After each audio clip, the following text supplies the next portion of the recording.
In the cramped, smoke-filled restroom, the bully Logan squats and smokes, cursing the heat and the smell. He spits on the floor and glares, ordering Daniel, "Hey, use your fat body to block the door if a teacher comes." When Daniel doesn't answer immediately, Logan snaps, throwing his cigarette and shouting, "Are you mute? Answer me." Violence erupts. Logan forces Daniel to act like Pikachu, kicking him hard until Daniel screams in terror. Terrified of getting caught, Logan takes it out on Daniel, tearing at his clothes. "Do the elephant now, you idiot." A heavy kick lands on his chest. Daniel collapses, gasping for air as his vision blurs from the pain. In the classroom, the bullies just watch and laugh, mocking him like a circus animal. "Get up, Pikachu. Stop faking it." Tears streaming down his face, Daniel is forced to use Thunderbolt amidst the laughter, wishing he were dead. Logan casually explains it's his 100th day anniversary, planning to use Daniel as a prop for his twisted celebration. To amuse the girl, Daniel is forced to crawl on the floor like a dog, humiliated into looking up her skirt. As he hands over the flowers, he's forced to fart. The girl looks at him with disgust, and Daniel burns with shame.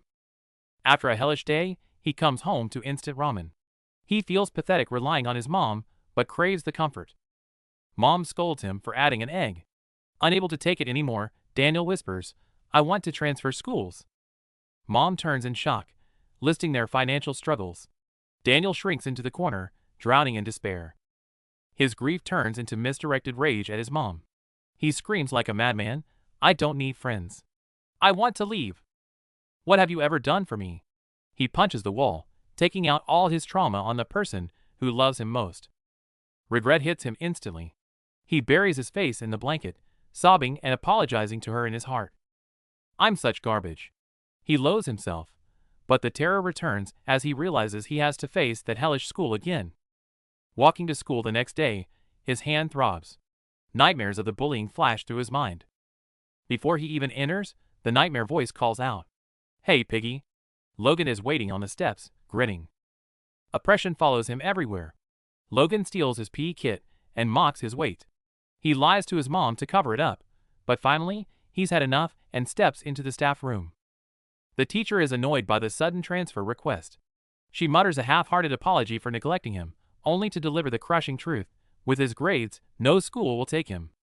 Inside, his mom stresses over the cost, counting every penny. Outside, Daniel is lost in thought until whim. A soccer ball smashes directly into his face. The impact drops him to his knees, trembling in pain. The bullies just laugh it's not an accident, but a gambling game using him as a living target. They even mock him for trying to dodge. The bespectacled lackey only cares about his lost bet, while the long-haired bully smirks, ready for another shot.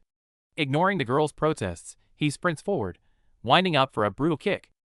Watching the ball rocket towards him, Daniel fears for his life. Instinct takes over, and he drops down just as the ball screams past his head, missing him by inches. He collapses in pain, glasses shattered on the ground. Tragically, his first thought isn't his injury, but terror that he made the bully, Logan, lose money on the bet. The nightmare continues as Logan grabs him by the neck. Despite girls trying to intervene, Daniel desperately begs to pay for the lost bet himself using his mom's hard-earned money. Logan isn't having it. He slaps Daniel repeatedly, the sound echoing in the air. Dizzy and humiliated, Daniel has no choice but to endure the beating in front of everyone.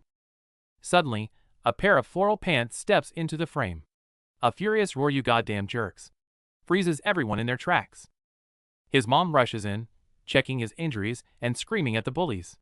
But instead of relief, Daniel feels pure panic. His humiliation is now public, and he's mortified. While girls gossip, the bully claims it was just a game. Furious, Mom strikes back hard. "You call hitting someone a game?" Daniel turns pale with terror. Mom tries to drag the bully to the teacher, but Daniel's shame hits a breaking point. To protect his tiny shred of dignity, he screams at his protector, "Stop! You're embarrassing me." Mom freezes, then silently steps back in tears. Daniel makes the most cowardly choice possible. He turns and apologizes to his tormentor, Logan. He betrayed the only person who loves him. Night falls, but Daniel can't bring himself to enter his home. Memories of his cruelty sting like acid. He feels like absolute trash, unworthy of facing the light inside. Daniel sneaks home hungry, flinching at the pile of unpaid bills. He tries to slip into his room unnoticed, but freezes someone is already there. Mom sits on the bed, exhausted, and breaks the silence. We need to talk. The air is thick with awkwardness. Daniel freezes, unsure of what's coming. Transfer. The word hits him like a truck. Mom blames herself for his suffering and pretends his friends here don't matter. Daniel crumbles inside. She knew everything all along. She endured it all, pretending not to know about the bullying, just to save enough to send him away. Torn between guilt and the desperate need to escape, Daniel finally decides to leave this hell behind. Overwhelmed by guilt and sorrow, he collapses to his knees, screaming as tears pour down his face. He forced a smile to reassure his mom, but the moment he sat on the bus, the tears wouldn't stop. Even if it's running away, he clenches his fist, determined to restart his life in this new city. Even in this rundown shack he smiles, finally tasting the sweet freedom he craved. No one knows him here. Daniel walks the streets, vowing to be reborn as a new man.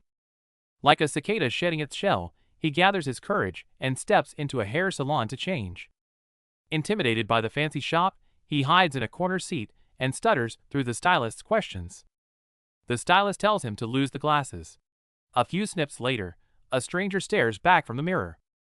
He can't believe his eyes. Walking out, he feels everyone's gaze and his confidence skyrockets. Blind without his glasses, he makes tough faces in the mirror, deluding himself into thinking he's a fighter.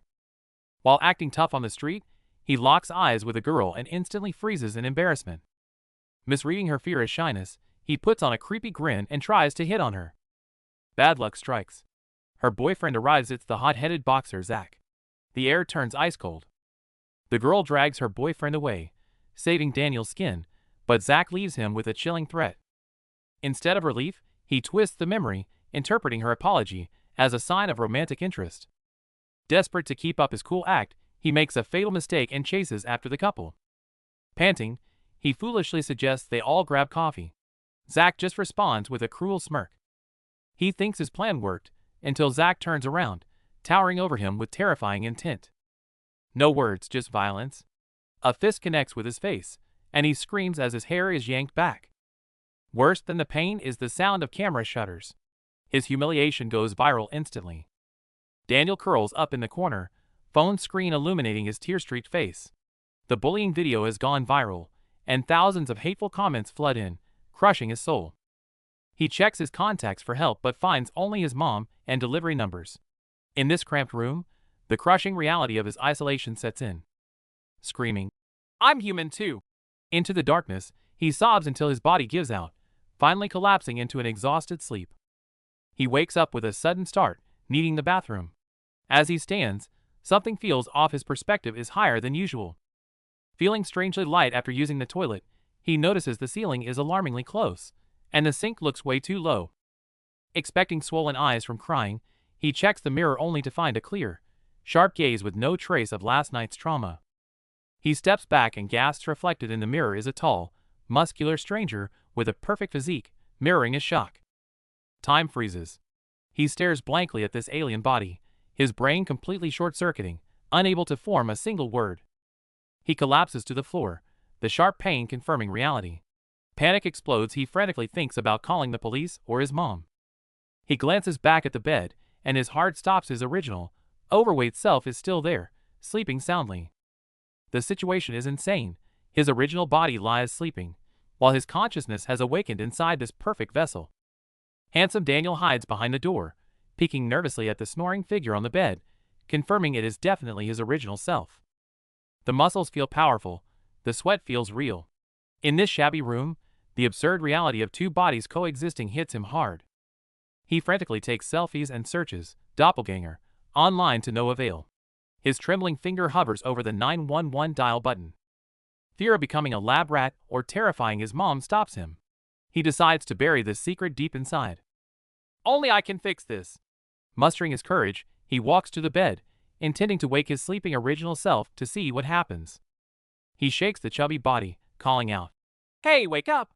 Getting no response, he delivers a sharp slap to the face. Instant switch. He jolts awake in his chubby body, drenched in sweat. Seeing his familiar hands, he assumes it was just a vivid dream. He gets up to use the bathroom, turns his head, and freezes. The perfect body is actually sleeping right there. It wasn't a dream. Horror floods back. He frantically shakes the handsome body, screaming for it to wake up, desperate to understand this terrifying reality. Light fills the room as the familiar heavy body lies motionless on the bed, silence hanging in the air. Eyes snap open, it's the same ceiling. Fat Daniel sits up in cold sweat, realizing he's back in his original body. After a night of testing, he accepts the absurd reality. He truly possesses two bodies, and has no idea why. The rule is simple: when one wakes, the other sleeps. To switch back, Fat Daniel forces himself to drift off. Consciousness shifts instantly. Perfect Daniel wakes up refreshed, but realizes the sleeping body won't wake up no matter what. He tries a slap, and immediately blacks out. Forcing the sleeping body awake only makes the active one lose consciousness. Both bodies need basic care. He decides on a 12-hour shift, meaning his mind will be active 24/7. Staring at his sleeping self, a dark thought crosses his mind. What if this body disappeared? But school time arrives. Time for school. No longer the outcast, he steps out, his stunning looks immediately drawing stares from everyone. Just the breeze he creates walking by makes girls blush. This gentle treatment from the world feels strangely intoxicating. A minor bump, and strangers worry if he's hurt. The world looks smaller from this height. The contrast is unbelievable. One look, and a girl's heart skips a beat. He's instantly labeled a 10A treatment worlds apart from his past. The uniform fits perfectly, but inside this flawless exterior, he's still the scared boy, anxious about being bullied again. Memories of being a human fan for bullies flood back. The trauma lingers, haunting him despite his new body. The humiliation feels fresh, kneeling, fanning bullies, only to be mocked. That was when he wanted to end it all. Teacher storms in, interrupting the noise and his anxious flashback, announcing the arrival of a new transfer student. Daniel walks in, and the class goes silent. Jaws drop as everyone stares at the radiant transfer student. Girls scream in delight, while guys glare warily. Daniel looks cool on the outside, but is panicking on the inside. He just wants a peaceful life. Determined not to repeat last year's nightmare, he tries to befriend his desk mate. He turns with a smile, but freezes instantly. Sitting right next to him is the blonde bully who beat him to a pulp. Despite the admiration from the class, Daniel is sweating bullets, terrified of messing up his new perfect image. He even prepped with a curling iron. Suddenly, chaos erupts. A gust of wind lifts a skirt, freezing the room in awkward shock. Ignoring the jealous whispers, Zoe, the class flirt, makes her move. She strides right up to Daniel, introduces herself, and playfully teases, "Handsome thing." Daniel is completely frozen by her boldness. Daniel turns beet red. He's never been flirted with before. But Zach, seething with jealousy, cuts in coldly, "Stop flirting and sit." It's annoying. Daniel internally cheers, grateful for the interruption. Matters get worse when Mira starts staring at Daniel too. Zach looks ready to kill.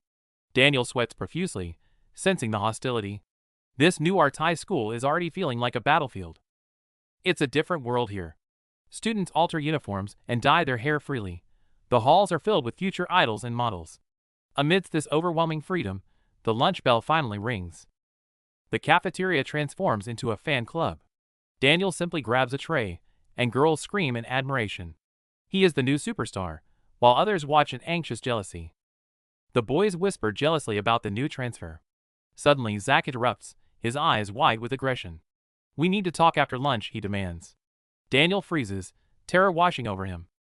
The dark alley triggers instant panic. The shadows, the looming figures. Daniel knows this routine too well. It's a terrifying flashback to all the times he was cornered and beaten in his past life. Zach lights a cigarette, sizing Daniel up like prey. "You work out?" He sneers, mocking Daniel's perfect physique. He presses him to introduce girls, leaving Daniel trembling and helpless. Desperate to avoid a beating, Daniel blurts out, "I don't know any girls." The confession freezes the room. Zach and his crew gasp in shock. Their cool rival is actually a total loser? Daniel is actually frozen in terror, but Zach misinterprets his stiffness as stoic toughness. Disappointed and annoyed, the bullies storm off. Safe but exhausted, Daniel collapses at his desk and falls asleep. While his handsome body dozes off at school, his consciousness snaps back to the shabby apartment. His original, overweight body wakes up in a cold sweat. He realizes the trap. If one body sleeps, the other must wake up. Disaster? Since his original body is fully rested, he can't fall back asleep. This leaves his handsome body stuck in a coma at school. As the girl reaches out to poke him in class, Daniel screams in frustration back home. "Wake up!" The girl slaps his back, forcing a consciousness switch. Daniel bolts upright, his handsome body screaming the profanity his original self was just thinking. The sudden outburst shocks the entire class. Daniel is mortified he just swore in class. But miraculously, the outburst backfires in a good way. The girl, far from offended, finds his sudden bad boy attitude incredibly cool and swoons. Night falls, and Daniel returns to his original, overweight body. He takes a graveyard shift at a convenience store. Customers treat him like furniture, a harsh reminder of the cold reality this body faces. He walked in with the confidence of his new body, fantasizing about a handsome clerk scenario where he'd attract female fans and boost sales. A naive dream clashing with his current reality. The owner hires him instantly. Daniel's thrill is crushed when the owner clarifies, "Not for you, for your handsome friend." He's mistaken for a messenger, and his excitement turns to bitter disappointment. Desperate, Daniel recites every cigarette brand from memory. Stunned by this skill, the owner reluctantly hires him but still ends by begging him to bring his handsome friend around. The double life begins. By day, a beloved star. By night, an invisible outcast. Shifting every 12 hours, he's trapped between a beautiful dream and a cold reality, unsure which one defines him. A nightmare comes to life. As the convenience store bell rings, Daniel freezes. Walking in are the very bullies who torment him at school. Panic grips him instantly. Forced to check IDs, Daniel hands over a fake one claiming he's a fighter pilot born in '84. The ridiculous lie is instantly exposed, plunging him into utter humiliation. Zach, the temperamental bully, turns to leave but suddenly locks eyes with the clerk. Recognition flashes in his mind. This fat guy looks dangerously familiar. He knows. Zach's expression twists into disgust. Daniel trembles in terror, realizing his cover is blown. In the silent night, a storm is about to break. Zach is in a foul mood after being rejected by his crush. He takes his anger out on the clerk, while his friends gossip that the girl actually likes the new transfer student. The mention of the handsome transfer student sends Zach into a jealous rage. He imagines his crush with a new guy, terrifying the trembling Daniel with his outburst. With nowhere else to vent, Zach unleashes his fury on the weak. He brutally beats Daniel, channeling all his hatred for the handsome guy into every punch. As if the beating wasn't enough, Zach forces the bruised Daniel to pose for a humiliating photo as insurance against the police. His dignity is utterly crushed. Hiding in a dark corner, Daniel calls his mom. Hearing her cheerful voice, he holds back tears and pain, forcing a smile to lie about how great he's doing. His mom is lying too. She isn't on a stroll, but working late in a scrap-filled room. Both hide their pain to protect the other, a heartbreaking cycle of love and sacrifice. Hanging up, Daniel cries himself to sleep in his cramped room. The long nightmare finally ends as the sun rises, signaling a new day. He wakes up transformed. His body feels light as a feather yet bursting with explosive power. He clenches his fist in disbelief. It feels like a dream. A simple jump sends him soaring. The control is intoxicating. As he arrives at school in this perfect skin, gasps of admiration from girls surround him instantly. Despite the hero's welcome, the shadows of trauma linger. Walking into class, he spots Zach the demon from last night and fear comes rushing back. Zach is bragging about beating up a pig last night.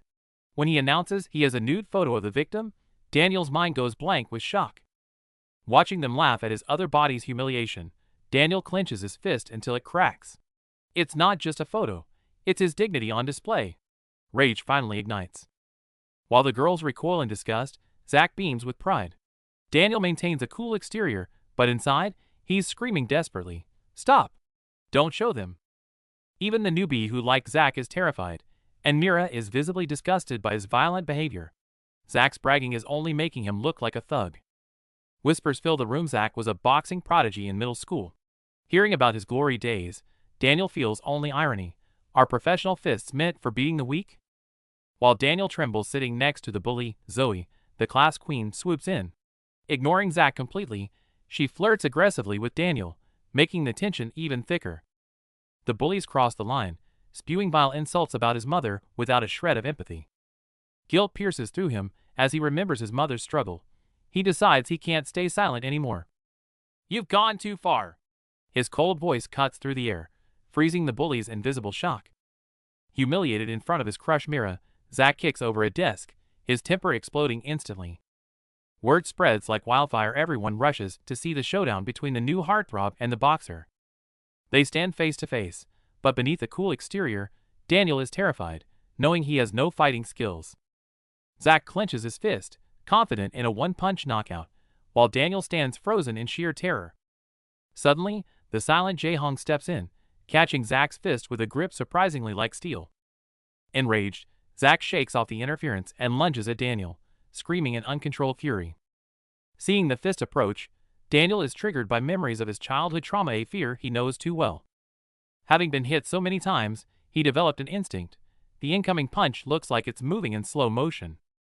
In his old body, his mind worked, but his heavy limbs couldn't react, leaving him helpless. But this time is different. His perfect body reacts instantly, effortlessly dodging the lethal blow. The crowd erupts in shock. Daniel stares at his hands, realizing for the first time that his body obeys his will.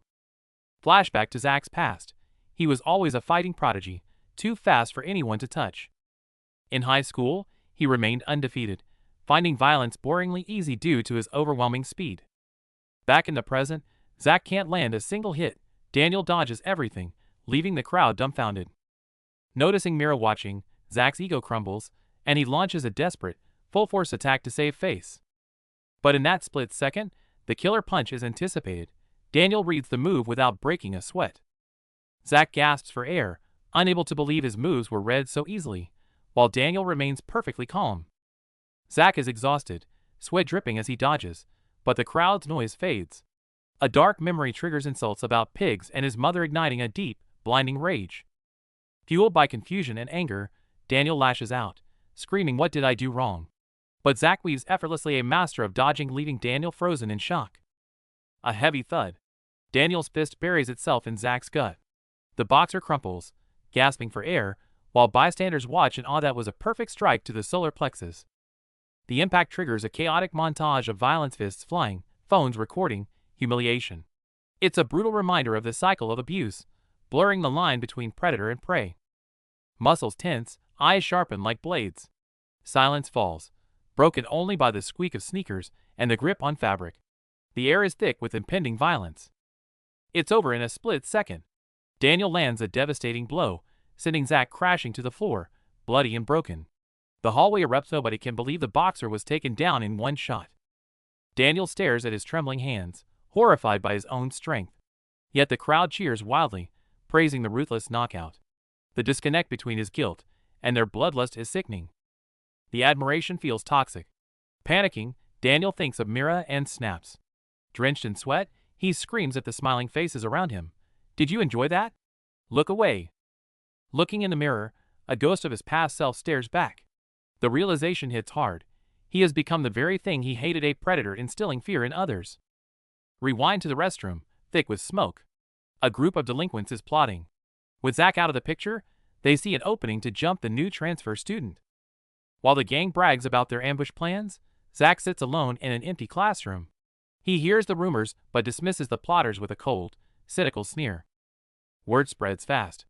Then Jean is jealous. Eli sees a potential model, but Vasco tears up in anger. To him, this handsome fighter is just another bully that needs to be taken down. Jay is sprinting down the hall, desperate for a bathroom break. He skids to a halt, eyes widening in shock as he runs smack into an intimidating figure blocking his path. Cut to the aftermath. The ambushers are writhing on the floor in pain. Jay stands silently by the door, adjusting his cuffs. The quiet boy just took out the trash without saying a word. Back in his cramped room, Daniel wakes up in his original, overweight body. Staring at his sleeping, perfect alter ego, the contrast stings. Hero by day, outcast by night. At the convenience store, the difference is brutal. As his fat self, he gets looks of disgust. He realizes people judge him solely on his appearance, and the unfairness cuts deep. Even a beggar looks at him with pity. At 3 a.m., the streets are empty, and Daniel is left alone with his thoughts, trapped in the crushing solitude of the night shift. Determined to change, he tries doing push-ups, but collapses in exhaustion. Just as he's groaning on the floor, the bell rings. A gorgeous girl walks in, catching him in his most embarrassing moment. He braces for disgust, but she smiles warmly, apologizes, and hands him a drink. Used to cruelty, this simple act of kindness hits him hard, leaving him stunned and grateful. While Daniel floats on cloud 9, the streets remain dangerous. Thugs are hunting for Zach, and the sweet girl reveals a fiery temper outside, screaming at her entourage to leave. The thugs panic in the shadows, terrified the nerd might leak their dirty secrets, so the leader's eyes go cold as he decides to silence him for good. The phone rings like a death knell in the dead of night, jolting the four eyes awake, and terror grips him the moment he sees who's calling. Without a second to lose, he scrambles out the door and sprints through the empty streets, desperate to meet the bully's deadline. Still gasping for air, he drops to his knees begging for forgiveness, only for the bully to wave a dead phone, mocking his sheer panic. Pushing their luck, the gang blackmails the nerd into stealing a charger, forcing him to walk toward the counter with a heavy heart. He steps into the store, palm sweating, only to find the clerk is another chubby pushover, sparking a twisted sense of kinship. The nerd trembles as he swipes the charger, heart pounding out of his chest, while the chubby clerk stares him down in suffocating silence. Overwhelmed by terror, the nerd snaps, his mind flooded with the bully's sneers, as he suddenly lets out a manic scream. He bolts for the exit in a blind panic, only to trip over his own shoelaces and crash hard onto the floor. The chubby clerk rushes to help, but the thugs stroll in and immediately start spewing insults at the poor employee. The scumbags come up with a sick game, forcing the nerd and the clerk to fight each other in a twisted battle of the losers. While the thugs threaten a girl with nude photos, a tattooed man in a nearby car takes off his headphones, his gaze turning ice cold. The bully offers a tempting deal. If the nerd beats the clerk, he'll finally be free from their torment. Desperate for freedom, the nerd throws a punch, and the chubby clerk, sensing his agony, simply stands there and takes the hit. Just as the tragedy escalates, the tattooed powerhouse Vasco steps in like a mountain, his roar silencing the entire crowd. No words needed, Vasco grabs the thug and unleashes a beating, his iron fists instantly teaching the scum a lesson. As the thugs beg for mercy, Vasco asks about the transfer student who beat the boxer, and the chubby clerk freezes that's his other body. Watching Vasco leave, the duo realizes this is the legendary Robin Hood of the architecture department, who crushes bullies and protects the weak. Lunchtime chaos erupts as the handsome transfer student steps into the cafeteria, instantly becoming the center of attention amidst the girls' screams. Unexpectedly, the fierce-looking Vasco walks straight up to the handsome protagonist, and the air instantly thickens with tension. Tension fills the cafeteria entrance as the sunglasses bully and his crew corner a nervous student, marking him as their prey for the day. Hearing whispers comparing him to the new transfer student, the sunglasses guy bristles, arrogantly claiming he's the better-looking one. Humiliated by talk of his past loss to Zach, the sunglasses bully lashes out, trying to regain dominance by provoking bystanders. The situation explodes as the bully grabs the other guy's hat, fist cocked and eyes screaming violence. But suddenly, cold sweat drips down the bully's face. He realizes if he had struck, the new kid would have countered instantly. Daniel spots Vasco, the tattooed guy who helped him yesterday, and excitedly rushes over, missing the cold, hostile stare waiting for him. Vasco mistakes Daniel for a troublemaker picking a fight, while Daniel freezes, terrified by Vasco's menacing glare. Without a word, Vasco's massive hand clamps onto Daniel's shoulder, his vice-like grip sending a shock of pain through Daniel. The crowd gasps, recognizing Vasco's infamous death claw, but to everyone's shock, Daniel remains standing despite the crushing pressure. Daniel politely apologizes through the pain. Realizing his mistake, Vasco lets go, stunned that the boy withstood his grip. The room erupts in disbelief. This slim transfer student just effortlessly neutralized Vasco's monstrous strength with one hand. Vasco stares at his hand in shock. He had squeezed with full force, yet it felt like grabbing a steel beam. Vasco's lieutenant, watching closely, breaks into a cold sweat, realizing this pretty boy hides a terrifying, monstrous strength. Though shocked, Vasco's pride, as the leader of the burned knuckles, won't let him back down easily. He clenches his fist again. Luckily, the lieutenant steps in to de-escalate, clarifying the situation before the tension can explode into a real fight. As he leaves, Daniel turns to the bullied student and drops a line of encouragement. "Don't give up," instantly winning the crowd over. Back in class, Daniel becomes the center of attention, even catching the eye of the aloof purple-haired student. In the dim restroom, a group of smoking delinquents schemes, eyeing Daniel's strength and plotting to recruit him into their circle. After school, the gang corners Daniel, putting on fake smiles to invite him to a welcoming party. Completely oblivious to the danger, innocent Daniel tears up, imagining a wholesome night of karaoke and amusement parks with new friends. Naive fantasies of sticker photos and wholesome fun fill his head, sweating with pure excitement for the hangout. While a girl eavesdrops nearby, ominous texts light up his phone with coordinates to a sketchy back alley. Walking into the gloom, trauma from cyberbullying resurfaces as he doubts a restaurant could exist in this dump. Standing before a graffiti-covered door, he desperately deludes himself into expecting a hidden gourmet gem inside. He takes a deep breath and slides the door open, only to be slapped in the face by a wall of smoke and noise. It's a smoke-filled delinquent den. Zoe is already there, feigning a coincidence to cling to him. Forced to sit among alcohol and bullies, he freezes in terror, realizing he's trespassed into forbidden territory. A shot glass is thrust into his hand. The air thickens with peer pressure as they demand he drink. Accused of lying about not drinking, he panics and forces the alcohol down his throat in one gulp. Surrounded by profanity and smoke, Daniel feels his innocence rotting away in this corrupted chaos. The revelation that he lives alone sends the group into a frenzy of admiration for his freedom. He clarifies he lives with a dropout friend, and their admiration instantly sours into judgment and shock. To hide his secret, he lies that his oversized clothes belong to his fat friend, mocking his own true self. The lie holds, but he must endure their mockery of his fat roommate and Zoe's touchy advances.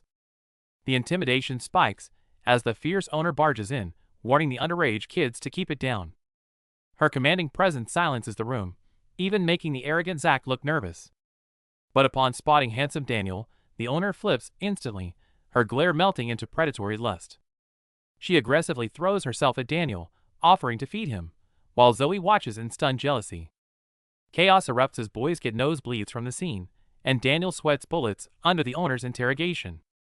Sparks fly as the cougar and the girl lock eyes in a dragon-tiger rivalry, while Zach just misses his girlfriend. The camera pans to a corner where a group of shady adults are playing cards, smoking, and glaring at the students, cursing them for being too noisy. The thug leader glares with pure malice, causing the couple nearby to jump in fright, the girl shrinking back in terror. The woman in the tank top sneers, slut-shaming Mira and calling her cheap, while the man beside her looks visibly agitated. On the other side, handsome Daniel is wasted, hammering drinks with a wild look in his eyes, terrifying the bystanders who fear he's about to snap. Daniel lies motionless on the table before swaying to his feet, causing the boy next to him to scream in terror. "He's gonna hit me again!" But instead of throwing a punch, drunk Daniel grins idiotically and leans in for a hug, slurring, "Let's be friends, you're really handsome." With a loud smooch, Daniel kisses the boy on the cheek, leaving everyone frozen in shock and pure cringe at his drunken antics.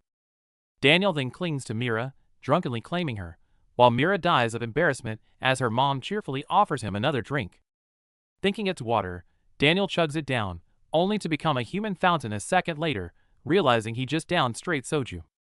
He breaks down crying instantly, consumed by guilt about being 17, apologizing to his mom, and convinced he's committed a grave crime. The adults nearby don't let up, mocking the kids' lack of manners and threatening to teach them a lesson, terrifying the eavesdropping Jiho. Applying lipstick, the heavily made-up woman sneers, "Ugly girls walking around with their boobs out thinking they're hot?" leaving Jiho confused but sensing danger. Suddenly, the woman snaps her head around, eyes blazing with fury, as if she just heard the kids whispering back at her.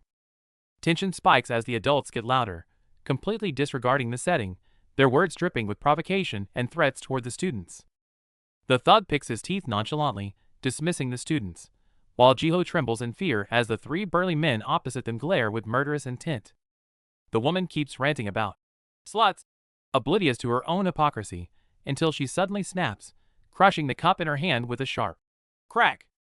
While Jiho panics about getting caught drinking underage, the woman launches another attack. "Why do flat-chested girls wear bras? To stay warm?" mocking them relentlessly. The boy is losing his mind, stuck taking care of a drunk while enduring these insults, his patience wearing dangerously thin. "What did you say?" the woman finally snaps, slamming the table. The boy is terrified, realizing they've crossed a line and are in deep trouble. Chaos erupts as insults fly, calling each other sluts. Caught in the middle, the boy screams in panic. "She started it!" as the situation spirals out of control. Suddenly, Daniel's world starts spinning. His heart races uncontrollably. This perfect body has zero tolerance for alcohol. The bully spits out his cigarette, looking annoyed. He points a finger at them, ready to start trouble just to flex his authority. Outnumbered, the students beg for mercy on their knees. Meanwhile, a drunk Daniel just stares blankly, completely out of the loop. Refusing to believe their age, the thugs get violent. One grabs Daniel by the hair and shoves him hard. Chaos erupts. Daniel is choked, his friends scream in terror, but the bully stares coldly, showing no sign of stopping. Suddenly, Daniel stumbles to his feet. His eyes are glazed but intense, radiating a strange power that freezes the room. Drunk Daniel enters lecture mode, scolding the bullies for their bad manners. The absurdity of it actually makes the girls swoon. He snatches the phone used for creep shots, trembling with rage. His grip tightens, and the air grows heavy. With a sickening crunch, he crushes the phone with one hand. The bullies watch in absolute horror. His monstrous strength terrifies them. Daniel thinks, I need to apologize, unaware of how menacing he looks. He grabs the bully to make peace, but his grip is like iron. The guy thinks he's about to be crushed and panics. Daniel tries to pour a drink to apologize, but his hand slips. The bottle smashes on the table, creating an awkward silence. Holding the jagged bottle neck, he blushes and says sorry. To everyone else, he looks like a psycho wielding a weapon. Seeing this demon approach with a glass shank, the bullies lose it. Don't apologize while holding that thing. Embarrassed in front of his girlfriend, the leader's fear turns to rage. He grit his teeth, desperate to save face. He screams about ruling his high school, but the college kids just laugh. Bro, we're 20. Who cares about high school? Despite the tough talk, he knows this kid is dangerous. He secretly grips a bottle, ready for a desperate fight. Tension peaks. The bully sweats profusely, while his girlfriend looks annoyed. The farce is about to get violent. He keeps yelling about his school legend status, oblivious to the fact that everyone is looking at him like he's an idiot. The bullies laugh it off and talk trash, but deep down, they're relieved the kid actually left. Daniel is totally confused, but his classmates are cheering him on like a hero who just scared off the bullies. Back on the streets, the bullies are at it again, picking fights and yelling at passers-by. Suddenly, 3 goofy underclassmen pop up with the school's signature hot salute, annoying the seniors. The sunglass-wearing bully tries to take the junior's bike, leaving the kid cowering and stammering excuses. As soon as the name comes up, the bully's face drops. Whoever took the bike is clearly a nightmare to them. Since they can't get the bike, they decide to change targets and go after that fresh-faced new kid in fashion class. Meanwhile, Daniel's perfect body can't handle the liquor. His eyes glaze over as the alcohol kicks in hard. Everyone's bragging about fights, and a wasted Daniel just giggles along amidst the chaotic cheering. The vibe turns creepy fast. The sleazy senior puts a hand on Daniel's shoulder, whispering disgusting suggestions. That touch hits a nerve. Daniel snaps, shaking off the hand with a glare that could kill. Fueled by liquid courage, he screams out his suppressed trauma, asking these bullies if they know what it feels like to be a victim. He cries out in desperation, and his raw emotion actually terrifies the bullies, who were just laughing a moment ago. But then, a twist: he was just thirsty. The screaming was dehydration, and he starts chugging water like a maniac. One last gulp, and the perfect body shuts down completely, collapsing to the floor while everyone panics. Instantly, his original body wakes up in the shabby apartment. He finally realizes the rule: when one sleeps, the other awakens. That Daniel panics. His perfect body is passed out with dangerous guys. He tries to force himself back to sleep to save it. Finally, he manages to force his anxious body to shut down, sinking back into sleep. In his dream, his mom is rich, and he's top of the class. It's a perfect, beautiful fantasy. He opens his eyes to the familiar ceiling and his chubby hands. He actually slept peacefully for an hour, but what about his other body? That Daniel wakes up screaming, sweat dripping. He checks his hands. He didn't switch. Panic sets in instantly. Thoughts race. Was it the alcohol? He scrambles out the door, barefoot and desperate to verify the truth. Lungs burning, he tears through the night streets. He slides to a halt in front of the door. Made it. He bursts in to find his perfect body passed out cold. Slaps don't work. He's totally wasted. Relief washes over him. His throat tightens. For strangers are standing around his sleeping body. They turn slowly, glaring right at him. Bad luck. They recognize him as the convenience store fatty. He hopes for kindness, but dread sinks into his stomach. Their smiles twist into predatory sneers. They circle like hyenas. Trembling, he feigns ignorance and pretends to eat. The girl demands to know who he is.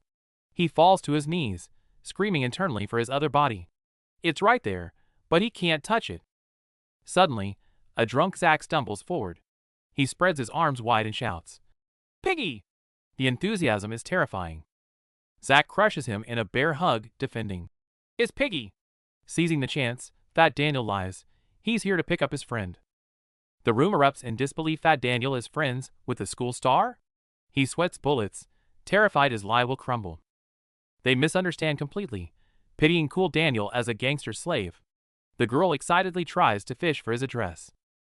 Zack wraps an arm around him, slurring forgiveness. Then, a creepy grin spreads. He insists on showing Piggy something special. Dragged to an arcade, Fat Daniel is trapped in Zack's chokehold. Zack's eyes gleam as he commands, "Watch this!" A punching machine. Zack snaps out of a flashback and barks at Fat Daniel to pay attention. He's serious. Zack shifts into coaching mode, demonstrating the perfect boxing stance. Fat Daniel watches, bewildered. Why is his bully teaching him? Step, rotate, drive. Zack breaks down the mechanics before slamming his fist into the bag with explosive force. The machine screams 892. A new record. Fat Daniel's jaw drops. The sheer power is terrifying to witness. Now you can fight back. Zack mumbles before vomiting everywhere. The chaotic night finally ends as the group splits up. Finally alone. Fat Daniel eyes the punching machine. The street is empty. Hesitantly, he steps up. Should I try it? Back home, little Daniel stands trembling. But he gathers his courage, visualizing the moves he saw, attempting his first real punch. Meanwhile, a thunderous sound echoes in the arcade. Vasco unleashes a textbook straight punch, so powerful it slices through the air. But Daniel whiffs completely. Exhausted, he gives up, feeling hopeless, unaware that someone is watching him from the shadows. It's Vasco and his right-hand man. Wearing their burn knuckles jackets, they watch the chubby figure leave, intrigued by what they just saw. Vasco steps up to the punching machine, his gaze turning sharp. He winds up and delivers a massive blow. The score skyrockets, smashing the record. But Vasco isn't satisfied. He glares at the machine, ready to test his limits even further. With a deafening crash, the machine's target pad rips apart. The sheer power leaves everyone watching in absolute shock. Elsewhere, little Daniel drags his exhausted body down the empty street, looking lonely and defeated. Finally home, he waits for the alcohol to fade. He shakes the sleeping body, and his consciousness successfully shifts once again. It's Zack, dressed to kill. Remembering Mira said she'd be studying here, he's been waiting for this exact moment. Back in class, he insisted on tagging along. Blushing, he promised Mira he wouldn't start any fights, just to be near her. Standing there now, he fights his own temper. Even as passers-by judge his fierce glare, he grits his teeth and holds back. Seeing Mira approach in casual clothes, Zack is struck speechless. His heart races. She looks absolutely beautiful. He rushes to pay the fee. A simple thank you from Mira puts him on cloud nine. This isn't a library, it's paradise. Watching Mira walk up the stairs, Zack grins. He fantasizes about sitting next to her, savoring every second of their time together. But reality hits hard. The study rooms are gender separated. While Mira is happy, Zack sits alone, suffering in silence. The co-ed room is full, so he's stuck here. His tight clothes are uncomfortable, and he's bored out of his mind, scratching the desk in frustration. Just as he's about to explode, his phone buzzes. It's Mira asking if he's hungry. Zack instantly lights up and replies, "Let's go." Handsome Daniel tries to study in the library, but a girl keeps pestering him. He finds her incredibly annoying and awkwardly shushes her to maintain the silence. The library is too noisy, so the scene shifts to Zack and Mira shopping. Mira suddenly points someone out, and Zack's expression darkens. It's the ringleader who used to bully Daniel. The gold chain bully feels eyes on him and gets annoyed. He turns to see Zack staring him down intensely. The tension spikes as the bully's temper starts to flare. Back at the library, Zack munches on a hot dog, confused by all the couples who definitely aren't studying. He can't stand it, tells Mira he's stepping out, and grabs a drink to get some air. He sneaks a cigarette behind a wall, terrified Mira might catch him. When passers-by spot him, he panics, hides the smoke, and pretends to ask for directions, heart pounding. Zack looks regretfully at his burnout cigarette. Before he can react, a mocking laugh cuts through the air. The gold-chain bully approaches with a smirk, ready to start trouble.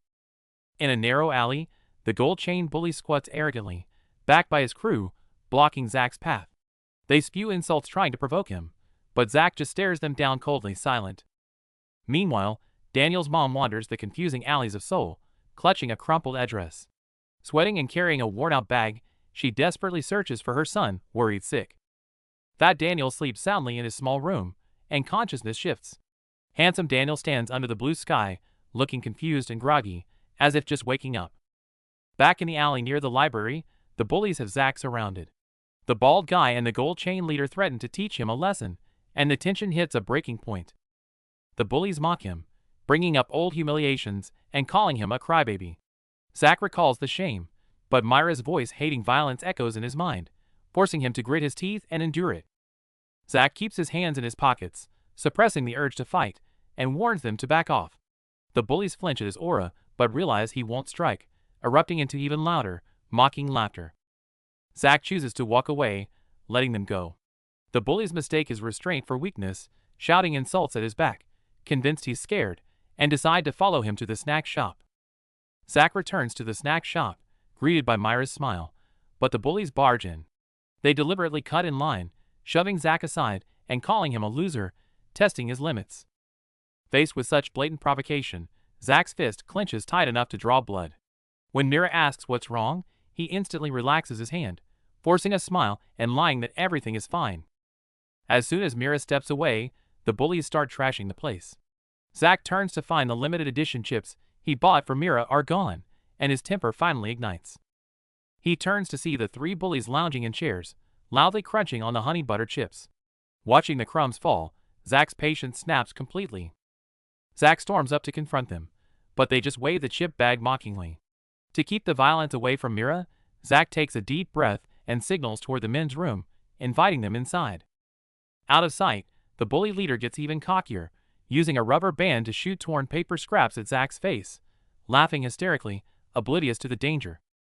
Zack suddenly realizes, stealing, cutting lines, flicking paper, these were the exact things he used to do. Karma hits hard. Snapping, he lets out a roar and finally throws a punch no more holding back. The three thugs are laughing hysterically, thinking they scared the guy off. But then Zack rises from his seat, radiating pure menace. Their laughter dies instantly, replaced by sheer terror as they realize they've messed with a monster. The door slams shut to the sound of mocking laughter. Outside, Zack crouches by the bench, physically shaking with rage. He screams internally to stay calm, fighting a losing battle against his own temper. Mira asks if something's wrong, and Zack forces a smile, lying that he's fine to save the date. Inside, he's fuming, remembering how a thug just grabbed his hair and humiliated him. He's swallowing his pride just for her. The thug roughly messes up the hair Zack spent 40 minutes styling, mocking him relentlessly. Zack grits his teeth and takes it, terrified of fighting in front of Mira. The crowd laughs, while Mira stands there, mouth open in total shock. Zack tries to be polite, but the bald thug ignores him and starts hitting on Mira. Bystanders mock Myra's looks, calling her plastic. Watching his girl get insulted, Zack's patience is snapping, his rage reaching a boiling point. Zack tries to walk away to keep his promise, but the thugs won't let up. The bald guy reaches out and grabs Myra's shoulder, startling her.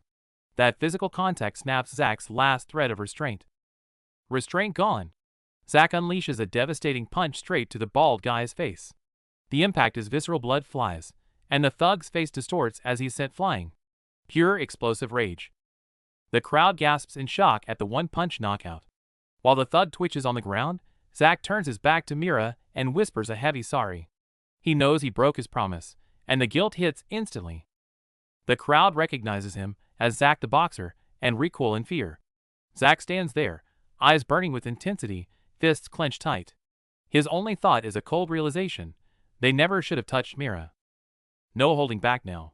Zack tears through the remaining two thugs, slamming them into walls as they scream in agony. He turns back, face bloodied and cold. This isn't just a fight. It's brutal revenge for insulting Mira. Mira stands by the vending machine, completely shocked by the violence. The thugs cower in a corner. The scene cuts away to a quiet alley, where Fat Daniel lies asleep, smiling in a dream, oblivious to the chaos. Daniel's mom sits by the bed, watching her son sleep with weary, loving eyes. But at the door of the rundown shack, the handsome, perfect Daniel stands ready to enter, creating a tense moment of collision. That night, Zach wakes up in a panic and texts Mira, apologizing for the fight. Her reply is a cold whatever. Zach collapses in despair, head in his hands, convinced he's completely ruined his chances. On the other side, Mira sits on her bed, reading Zach's clumsy apology. Instead of being angry, she smiles softly. She starts typing a reply inviting him to the library, forgiving him without a word. Back in the shack, Mom tries to wake the sleeping Fat Daniel. Suddenly, the door opens, and the handsome, perfect Daniel walks in. Mom looks up, completely frozen in shock at the stranger in her house. Mom asks who he is, and Daniel freezes. He forgot she doesn't know this body. Panic sets in as he scrambles for an excuse. He quickly bows and greets her politely, pretending to be a stranger to hide the secret. Thinking fast, Daniel lies through his teeth, claiming he's a friend living with Daniel to save on rent. Mom is taken aback by the sudden roommate news, but seems to buy the story. He praises Fat Daniel for working hard, and Mom beams with pride. But when she asks his name, he blunders and gives his real name, Daniel Park. Mom gasps, thinking it's an amazing twist of fate that they share the same name. The coincidence breaks the ice. Mom, eager to hear more about her son, excitedly invites the handsome roommate to a coffee shop. Daniel follows, feeling a mix of warmth and guilt as he sees how much she cares. As the cafe door opens, every head turns instantly. Daniel Park walks in, his model-like physique stealing the spotlight and silencing the room in awe.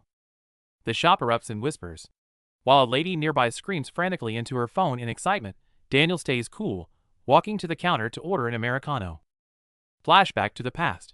Mom clutches her son's pant leg, sweating nervously. Terrified by the prices, she timidly asks for instant coffee, her embarrassment heartbreaking to watch. Back then, chubby Daniel gritted his teeth and treated her to that luxury coffee. Only now does he realize that his hard-working mother had never stepped foot in a cafe before. In his memory, Mom happily slurped that bitter coffee, still doting on her son.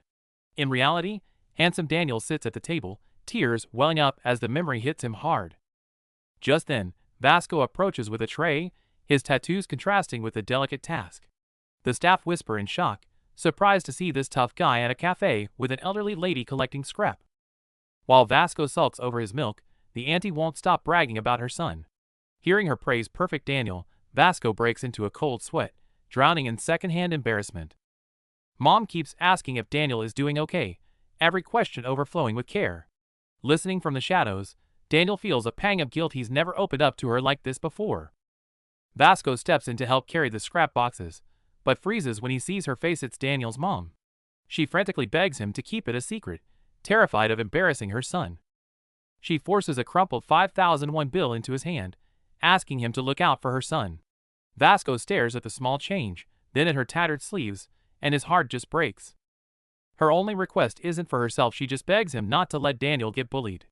Vasco clenches his jaw, looking at her humility, and makes a solemn promise, "I've got him."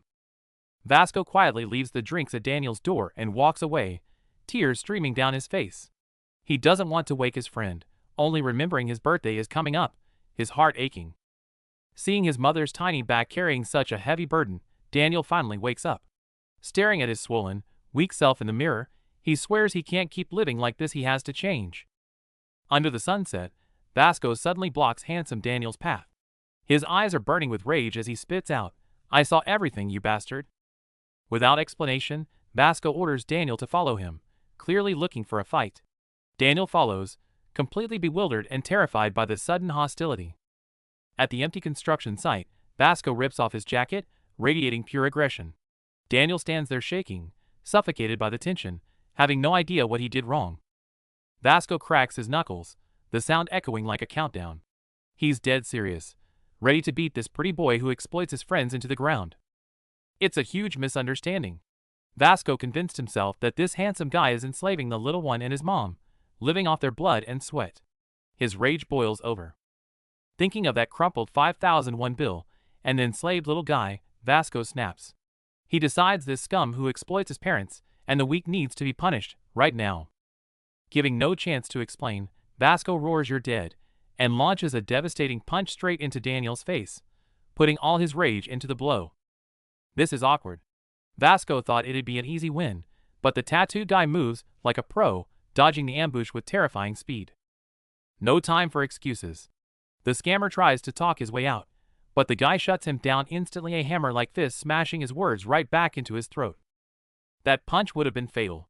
The tattooed guy attacks fiercely, but he's shocked. This big guy fights like a novice, yet his dodging instinct is absolute monster tier. One down. The tattooed guy turns his cold stare to the terrified suit guy. No small talk, he demands the money stolen from the lady, radiating pure intimidation. The suit guy finally connects the dots. These guys are here for the victim he bullied. He thought he could exploit the weak, but he just kicked a steel wall. Mention the money, and the scammer snaps. That's his loot. Greed overrides fear, and he explodes into a desperate rage, refusing to let go of the cash. Desperate to keep the cash, the suit guy drops into a boxing stance. He looks trained, but to a pro, his form screams amateur street fighter. Facing a boxer, the tattooed guy gets serious. He shifts into a Muay Thai stance. If the scammer wants a fight, he's about to get a brutal lesson in knees and elbows. A clean straight punch lands. But the moment it connects, the suit guy realizes something odd. This muscle-bound giant has zero technique. He's a total newbie. The fight ends abruptly. Vasco, the invincible leader, lies defeated in the rubble. Brute strength just crumbled before superior technique. The scammer stares at his fallen opponent, sweating bullets. He can't believe he won. Clutching the cash in his pocket, pure terror turns into sheer relief. Looking back, Vasco actually threw a solid spinning back elbow. But against a real pro, that split-second difference in speed cost him everything. Sitting in the dirt, Vasco faces the harsh truth. His opponent is a Muay Thai master, and raw power isn't enough. Head down, he admits defeat. While Vasco swallows his defeat, across the city, Daniel works his quiet night shift, completely unaware of the storm heading his way. Meanwhile, Navsu gets ready for school. In his head, life is an RPG, and he's just a level 1 noob character equipped with trash gear. He's terrified to wear his mom's old shoes. But at school, instead of mockery, everyone thinks they're rare vintage kicks. Total fluke, but he'll take it. That fluke unlocks a new obsession. He blows his savings on second-hand luxury gear, convinced these items turn him from an NPC into a main character. With a Chrome Hearts ring, his ego explodes. He looks down on normal students, genuinely believing his accessories make him a superior hero. But reality hits hard on the bus. He runs into Zack, a player with maxed out stats and real gear. Namsu's confidence instantly crumbles into dust. Desperate for validation, he tries to flex his ring to anyone who'll look. But right at the peak of his showing off, he sees something that stops him dead. The quiet blonde guy seemed invisible, but looked closer, fingers covered in chrome hearts, Hermes gear, and Louboutin kicks. He's actually filthy rich. Nasu finally gets noticed by the rich crowd thanks to his new ring. He's loving the attention, until they start talking about buying motorbikes like it's pocket change. Then Daniel walks in, looking absolutely flawless from head to toe. Everyone's in awe, except for Zack, who steps up and growls a warning, "Stay away from Mira." But the admiration turns to suspicion fast. Perfect looks, sure, but why the beat-up bag and the same old Converse? People are starting to whisper that he might be poor. The rumor that Daniel is broke spreads like wildfire. Even Vasco hears it and looks totally shocked, while his gang wonders where their leader disappeared to. Jace is losing his mind with worry. No word from Vasco at all. The silence in the locker room is heavy, and he knows something is wrong. Finally, a text. Vasco says his screen broke, but sends a screenshot of a puppy. Jace loses it. "You can't screenshot a cracked screen, you idiot." The gang screams for revenge, but Jace shuts them down. If Vasco is lying, he has a reason. Jace decides to trust his leader and hold the line. School's out and everyone's making plans. Even Jace says a friendly goodbye. But left alone at the window, Daniel looks lost rather than happy. His mom calls for his birthday, but he totally forgot. While classmates mock his brandless clothes behind his back, he hangs up, feeling like a complete fake and a loser. Someone is plotting to expose Daniel's poverty to the girls. Meanwhile, in a dark alley, a group of thugs are smoking and waiting for trouble. These guys are Burn Knuckles members gone rogue. They hate taking orders from Jace and decide to jump the new transfer student just to prove a point. The trap is set. The thugs are giggling with anticipation as Daniel walks out of the school gates, smiling peacefully into the sunset, totally unaware. Daniel's thinking about his lonely birthday when someone suddenly blocks his path. He flinches, startled, but it's just Jay, the quiet rich kid. Jay drops a huge bag of clothes right in front of him. He awkwardly claims he was just going to throw them out because they didn't fit, but he's clearly lying. Daniel knows these aren't trash. He realizes Jay is trying to help without embarrassing him. He smiles and thanks him, while Jay stands silently, hiding his good deed. Jay leaves, and Daniel looks down the alley. Holy cow. It's not just one bag. There's a mountain of luxury shopping bags piled up. This is insane. But wait, next to the gifts, bodies are scattered everywhere. It's the thugs who were planning to jump him. They've all been beaten to a pulp. Jay did this. The battered thug wonders who that blonde monster was. Meanwhile, back at school, the bullies are cluelessly planning to mock Daniel's clothes again tomorrow. Daniel steps in looking like a millionaire. Balmac coat, Valentino studs. The bullies who plan to jump him are frozen, jaws dropping at this insane transformation. While girls swoon over the price tag, Daniel casually calls his outfit cheap stuff. That comment destroys the boys if that's cheap to him. Just how filthy rich is his family? Daniel smiles, claiming it's just unbranded old clothes from his mom. The glasses guy crumbles inside. He screams at his mom for designer gear, yet Daniel looks confident in old clothes. The shame hits him hard. Daniel happily greets Jay, loving the fit of the clothes. But Jay just sits there silently, unable to voice his thoughts. As night falls over the city, the clock ticks closer to Daniel's birthday. On the floor of a luxury apartment, torn-up notes are scattered everywhere. To Daniel, let's be friends. The sender agonized all night, writing and tearing up his true feelings, too shy to say them out loud.